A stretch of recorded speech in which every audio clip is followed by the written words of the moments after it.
Hi, my name is Charlie. I'm a graphic designer and I run a design studio called Workful. I'm going to show you how to design a modular font, which is a fun and experimental way of designing your own lettering and starting to learn a little bit more about type design. So, what is a modular font?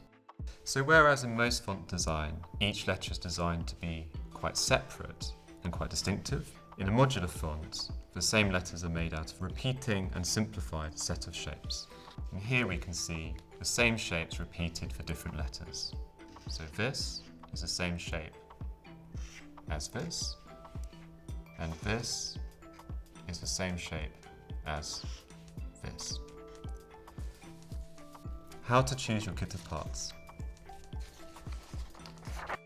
So the first thing to remember is that most capital letters consist of very similar forms. So for example, a curved form appears here, but also appears here. Triangular form, well, there's only one. We see that at the apex of this capital A. And we can also start to see other shapes which could be repeated. This shape here is the same shape as this shape here, here, and here. So once we've thought about it a bit, we might start to draw those out to work out what it is we're going to create. So you can see exactly the same shape for the top of my S is now being used for both the bottom of my S and the curve of a P.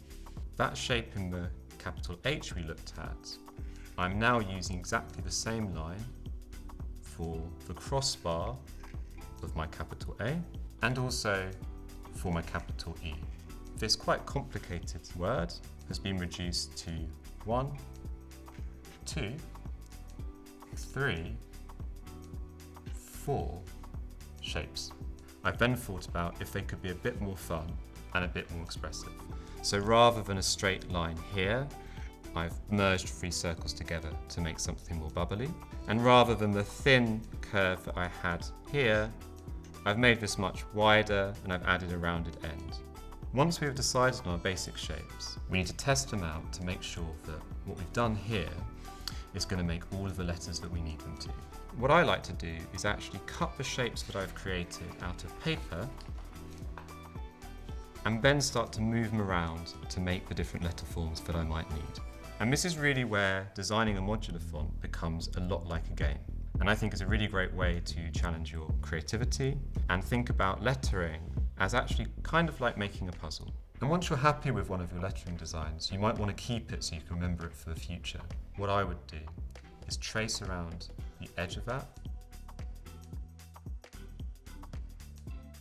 And here you can see the final results of what happened once I traced around them and coloured them in to start to get a sense of the design of my fonts. And a really fun way of taking your modular designs to a kind of next level is to think about how might the shapes that I've drawn become something like a stencil. So a stencil keeps the shapes that we designed earlier, and if we cut this out, we could use any materials to draw our lettering anywhere else we wanted to. And here's some examples of stencils that we've made. So there's one here made out of card that we used for a project a few years ago, and there's one here that's actually cut out of plastic. And here's one that actually I found in a shop in Japan. And there you have it. How to make your first modular font.